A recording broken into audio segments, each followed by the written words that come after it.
Here's a reality people don't like hearing. The United States did not rise by protecting European empires. It rose by dismantling them, especially Britain's.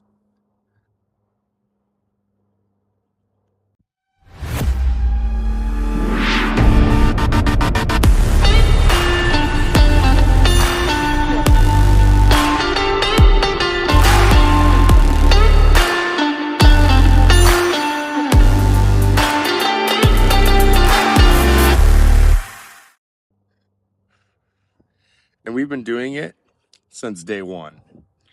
What's up? Welcome back to Aaron's Smoke Break. Short break, real world consequences. No bullshit. I call it as I see it. Welcome to reality. Today we're going to talk about something history books love to blur. Why the United States spent its first 100+ years actively opposing European colonialism. And why Britain wasn't saved by the United States. It was slowly dismantled by the U.S. system. Not out of spite, not out of conquest, but as former colonial subjects of a foreign government that had no understanding of their realities. Let's get this straight right off the bat. The United States did not come from a tradition of empire. We came from escaping one. Empire is natural. That is how the U.S. eventually became one itself. What's the saying? You live long enough to see yourself become the enemy? We didn't inherit a crown. We didn't inherit colonies. We inherited a hard lesson that empire and representation cannot coexist. And the moment the U.S. was strong enough to speak on the world stage, it made that position official with the Monroe Doctrine. Let's stop pretending that was polite diplomacy. Here's what it meant in plain English. Europe, stay the fuck out of the Western Hemisphere. No new colonies, no recolonization, no empire expansion. This wasn't a suggestion. It was a warning shot to every European power with aspirations of colonizing the New World.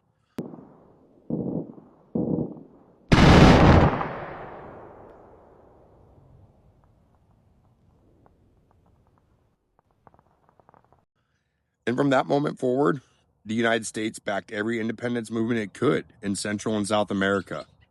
Not because we were saints, not because we were altruistic, but because empires threatened republics simply by existing. And look how the U.S. actually acted. Look at the pattern. Spain, pushed out. Portugal, undermined. France, checked. Britain, constantly boxed out. If a European empire was losing its grip in the Western Hemisphere, the United States was there, diplomatically, financially, or strategically, making sure it stayed that way. And when Spain finally collapsed, we didn't hesitate to finish the job with the Spanish-American War. People love pretending that war was about charity. It wasn't. It was about ending the last major European colonial footprint in the Americas. After that war, one thing became permanent. Europe never expanded west again. Not once. Also, when I say various independence movements, I mean every last one. Mexico, Gran Colombia, Chile, Argentina, Brazil, Peru, Panama, Cuba. If it weakened European colonial control in the Western Hemisphere, the United States was either backing it, financing it, or diplomatically shielding it. That doesn't mean America was perfect. It means America was consistent. Because here's the core logic America was built on. Empires consolidate power. Republics disperse it. You can't have both dominating the same world. The U.S. wanted to establish its world, and it wanted a world of republics. Once you understand that, once you realize America's fight was never against countries, but against systems, World War I and II suddenly make a whole lot more sense. Why we got involved and how it became a way of defeating our first real enemy as a country, the British Empire. For 200 years, Britain was the most powerful nation in the world.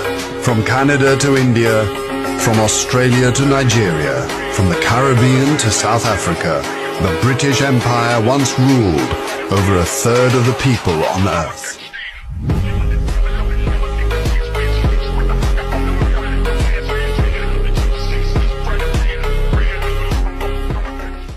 The United States did not enter World War I to heroically save Britain.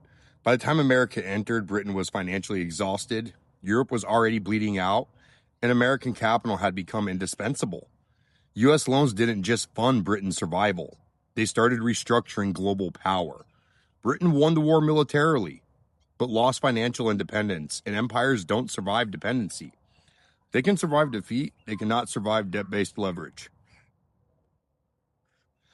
World War I didn't kill the British Empire, it strained it to the absolute limit. The breaking would come later. Here's the uncomfortable part. Britain wasn't targeted because it was evil. Britain was targeted because it was the most effective empire ever built, and it wielded that power too well. It controlled global shipping insurance, trade finance, colonial raw materials, closed imperial trade blocs. As long as that system existed, free trade could never dominate. The British Empire was a global system of territories ruled and administered by the United Kingdom. From the late 16th century to the late 20th century, at its height in the 19th and early 20th centuries, it was the largest empire in history, wielding immense military, economic, and cultural influence across the world. Rise of the empire, early expansion, 16th, 18th centuries.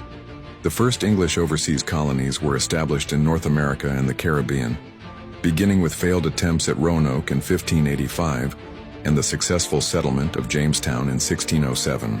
The East India Company was formed in 1600 to challenge the Spanish and Portuguese spice trade. Over time, it gained vast commercial and administrative power in India.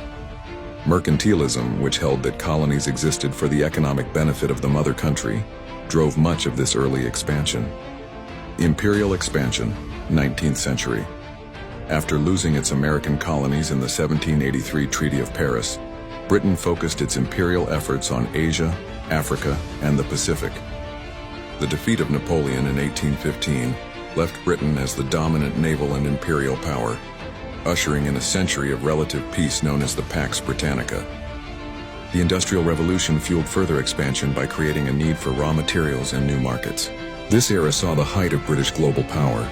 The scramble for Africa in the late 19th century resulted in Britain claiming a significant portion of the continent, from Egypt to South Africa. Key events and milestones: 1757, Battle of Plassey. The British East India Company gained control of the wealthy Bengal region, cementing its dominance over other European powers in India. 1788, Australia. Following the loss of the American colonies, Britain established a penal colony in Australia, which would later grow into a self-governing dominion. 1833, abolition of slavery. After decades of campaigning, Britain formally abolished slavery throughout its empire, though former slave owners received compensation, not the freed slaves. 1858, British Raj in India. In the wake of the Indian Rebellion of 1857, the British Crown took direct control of India from the East India Company. 1914, 1918, World War I. The empire reached its largest territorial extent after the war, but the conflict also placed immense strain on its resources and weakened its global standing. Decolonization and decline post-World War II. The war left Britain economically and militarily exhausted. The rise of anti-colonial nationalist movements and shifting geopolitical power, particularly the opposition from the United States and the Soviet Union, accelerated the empire's dissolution. 1947, Indian independence. India, the jewel in the crown, was granted independence and partitioned into two nations, India and Pakistan. This event marked a major turning point in the decolonization movement. 1956, Suez Crisis. When Britain, France, and Israel invaded Egypt over control of the Suez Canal, international pressure forced them to withdraw. This event starkly revealed Britain's diminished power on the world stage. 1997, Hong Kong handover. The transfer of Hong Kong to China is often seen as the symbolic end of the British Empire, Commonwealth of Nations. As its colonies gained independence, many joined the Commonwealth, a voluntary association of sovereign states that maintain a relationship with the UK. Lasting legacy. The legacy of the British Empire is complex and remains a topic of considerable debate. encompassing both constructive and destructive elements. Positive legacies cited by supporters: democracy and law. Britain introduced forms of parliamentary democracy, the rule of law, and an independent judicial system to many parts of the world. Language. The spread of the English language has provided a common international language for communication, business, and education. Infrastructure. British investment built extensive infrastructure in its colonies, including railways, which facilitated economic development. Negative legacies cited by critics: violence and exploitation. The empire was built through force, oppression, and the exploitation of resources and labor for British profit. Cultural destruction.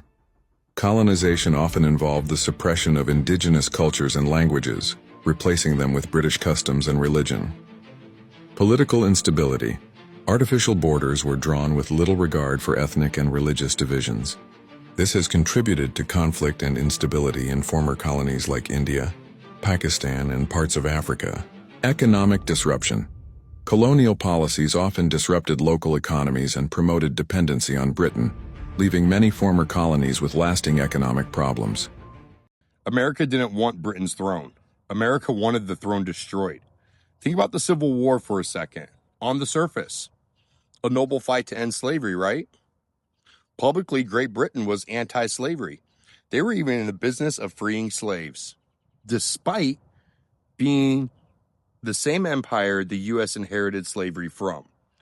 Why did the U.S. inherit it? Cash crops. And what was the central crop before and during the Civil War? Cotton. A labor-intensive crop Britain relied on to feed its textile industry. Slavery was still financially supported by Great Britain because they didn't stop buying Southern cotton until a Union blockade flying the stars and stripes stopped them. I always say, watch what people say publicly and compare it to what they actually do. And that brings us World War II. America did not enter World War II to replace Britain as the new empire. America entered it to push the nail in the British Empire. Britain's survival in World War II cost them most of what was left of their empire and the system they built to maximize their advantage. That system directly conflicted with America's vision: open markets, universal trade access, free movement of goods. The U.S. Navy enforcing open oceans, not colonial toll booths. Lend-Lease was conditional power. Lend-Lease was not charity. It came with conditions and imperial preference. Open colonial markets after the war, except a post-imperial trade order. Britain agreed because it had no choice. America didn't conquer Britain. It made empire economically obsolete. Everyone else got their World War II debts forgiven. Britain got a bill, and that bill ended the empire. The Anglo-American Loan. The part people forget. Amount $3.75 billion. That's $55 to $60 billion today. 2% interest. Conditions: full convertibility of the pound, end of imperial trade preference, integration into U.S.-led free trade system. Final payment was in 2006. If someone says other countries had debts too, they are technically right, but misleading. France, debts largely restructured or forgiven. USSR, repayment abandoned during the Cold War. Why would they pay us back? We were enemies protecting Western Europe. Smaller allies had their debts written off. A lot of this was in a Cold War effort, but Britain is unique because the debt was formal, the debt was long-term, the debt was fully repaid, the debt was explicitly tied to ending empire and enforcing free trade. This is where Franklin D. Roosevelt matters. FDR didn't envision a post-war world of empires. He envisioned free trade with all nations, no return to imperial blocs, stable currencies, open oceans enforced collectively, not just the U.S. Navy. A collective effort to keep the oceans free for trade. And that vision became real through the Lend-Lease conditions, the Bretton Woods system. When you think of business and finance, you normally think of major cities across the globe. But did you know how a small town in New Hampshire is actually the birthplace of our global financial world order? It's July 1944, 1 month after D-Day, in Bretton Woods, New Hampshire, where 44 allied nations gathered to plan the post-war economic order. From this conference emerged the Bretton Woods Agreement. Its main outcome? The establishment of the US dollar as the global reserve currency and the creation of the International Monetary Fund and World Bank. These changes intended to bring stability during a much-needed time, promoting international trade, economic growth, and financial cooperation. Although the Bretton Woods system eventually ended when the US abandoned the gold standard, its influence still resonates throughout the financial world today. So the next time you go to exchange currency for international travel, remember that the exchange routes trace back to a meeting in a small town in New Hampshire. Dollar-based global trade. But here's the part most people skip. FDR died before he could fully execute the post-war strategy as intended. His death disrupted long-term trade integration, post-imperial stabilization, and the transition away from bloc thinking. What followed leaned harder into Cold War containment than free trade integration. There's a story for another episode, but it matters and it plays a big role in today's geopolitical reality. And with that, the U.S. used the moment to pressure Britain to give up the jewel of the empire. India. U.S. support was not accidental for India. The United States had zero historical incentive to defend British rule in India. India didn't threaten America. India didn't compete with American trade. India was hostile. Gandhi was leading their freedom movement to anything but hostile. What India represented was everything America opposed: a forced trade, colonial extraction, political subjugation, closed imperial markets. So U.S. policy toward India, it wasn't charity. It was an ideological consistency. FDR was explicit about this. Franklin D. Roosevelt was unusually blunt for a wartime leader. He privately pressured Britain on Indian self-rule, rejected Churchill's defensive empire, viewed colonialism incompatible with post-war peace. While Britain was fighting for survival, the U.S. was already planning the post-imperial world. Roosevelt believed empires cause wars. Trade prevents them. India was the test case. Atlantic Charter, a quiet declaration. In 1941, the U.S. and Britain signed the Atlantic Charter. One clause mattered more than any other. All peoples have the right to choose the form of government under which they will live. Britain signed it thinking it applied to Europe. The U.S. absolutely intended it to apply to colonies, including India. That wasn't accidental language. It was a deliberate trapdoor under empire. Churchill versus Roosevelt, the real rift here. Churchill wanted empire preserved, India controlled, and post-war imperial preference restored. Roosevelt wanted empire dismantled, India independent, and free trade everywhere. This agreement wasn't philosophical. It was structural. Churchill once said he hadn't become prime minister to preside over the liquidation of the British Empire. Roosevelt quietly made sure that's exactly what happened. India's independence and structural collapse is what happened to Britain. When India gained independence in 1947, British finances collapsed, the sterling dominance evaporated, imperial trade preference died, and Britain became just a normal nation state. I'm a normal man having a normal day. Today just be normal. I consider myself a normal man. A normal man having a normal day, huh? Be a normal man having a normal day starting now. No invasion, no conquest, just the removal of the empire's load-bearing pillar. If America wanted the next British Empire, we would have protected India. Instead, we made sure Britain lost it. Not bad for us dumbass, uneducated Americans. 100 plus years of this strategy to destroy an empire. And here's the pattern people miss. And once you see it, you can't unsee it. America rises, empires weaken. Closed trade collapses. Open trade replaces it. Naval power enforces access, not ownership. That sequence isn't coincidence. It is cause and effect. Because the United States didn't just grow stronger, it changed what power meant. Empires don't fall. They become obsolete. Most people imagine empires falling through invasion. That is like a Hollywood way of thinking. Real empires die when their trade model stops working. Their control mechanisms cost more than they return. Their colonies become liabilities instead of assets. And that's exactly what happened here. The British Empire didn't lose because America beat it in a war. It lost because America changed the rules of the game. Empires rely on closed systems. You trade through us, you ship through us, you insure through us, you buy from us. That is how Britain dominated the world for centuries. The American model was the opposite. Anyone can trade, anyone can ship, anyone can compete. Prices and efficiency decide winners. That kind of system is poison to empire. You can't extract rents. You can't enforce monopolies. You can't justify colonies. This is the part most people completely misunderstand. The U.S. Navy is not designed to own the seas. It is designed to make sure no one else can close them. British naval power existed to protect imperial shipping lanes, enforce colonial preference, block competitors. American naval power exists to keep sea lanes open, protect neutral trade, and prevent chokeholds on commerce. That single difference is everything. Empires need gates. Free trade needs highways. America didn't replace empire. It replaced the function of empire. And this is the key mental shift. America didn't say, we'll take your colonies. America said, we'll make colonies unnecessary. Why conquer territory when you can buy resources on the open market, sell goods anywhere, move capital freely, enforce stability without occupation?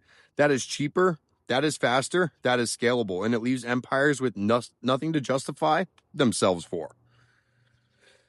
Why Britain had to be the example? It wasn't singled out of hatred. Britain was singled out because it was the best at empire. Flat out. The sun that never set. That was the British Empire. If the British system could be dismantled, then any empire could be. That's why imperial preference had to die. Sterling had to lose dominance. India had to go free. Colonial trade blocs had to collapse. Once that happened, the rest followed naturally. France, Portugal, the Netherlands. Empires stopped being profitable. This is why people get so uncomfortable, because the story wrecks two myths at once. The myth that America is just another empire. We have empire tendencies for sure, and even some of our own colonies, mainly for defensive purposes. An empire does seem to be a natural state for humans to take. America is many things: flawed, aggressive, self-interested, but it is not an empire in the old sense. That is the myth. The second myth: empires own, America enforces access. That difference changes everything. So when you look at the modern world, global trade, container shipping, energy markets, data cables, shipping lanes, ask yourself, why does this still mostly work? The answer isn't goodwill. The answer is open trade enforced by force. Stability enforced without ownership. Power used to prevent choke points, not create them. That system didn't exist before the United States, and it can't exist with empires still standing. America didn't take the throne. America destroyed the throne. And once the throne was gone, no empire could ever sit on it again. And this is where the pattern shows up again, just wearing a new suit. Because while the United States used free trade to destroy empires, China is trying to rebuild one without flags, governors, or formal colonies. China is attempting to create ideological trade blocs. On the surface, they say it is free trade. But in practice, it is trade with political conditions. Investment with silence attached. Access in exchange for compliance. They are taking the appearance of the American system and adding stipulations to it, especially one big one. Don't criticize dictatorships. Don't speak up for dissents. Don't challenge authoritarian power or you lose access. That is not free trade. That is empire through economics. Empires used to say, you trade through us or you don't trade. China version, it says, you trade with us as long as you shut up. Different language, same control mechanisms. They use market access as leverage, debt as pressure, Infrastructure as dependency, supply chains as political weapons. That's not competition, that is coercion. And this is the direct opposite of the American model. The American system, for all its flaws, says you can trade and criticize. You can compete and dissent. You don't lose access for speech. China's model says trade is conditional. Speech has a price. Morality is negotiable. That's why journalists disappear. That's why companies self-censor. That's why governments go quiet when abuses happen. Because China isn't building an empire of land. It is building an empire of silence. And that's why this matters. Because the pattern doesn't end with Britain. Closed trade creates control. Control creates hierarchy. Hierarchy creates empire. America destroyed that system once. China is trying to reassemble it using economics instead of gunboats. Same throne, different tools, tried and tested by the US. Empires used to demand loyalty with force. China demands it with contracts. For now. So when people say, America used to protect European empires, no. We dismantled them, not with conquest, but with free trade, industrial scale, and open oceans. That's today's Aaron Smoke Break. Short break, real world consequences, no bullshit. I call it as I see it. Welcome to reality. Catch you next time.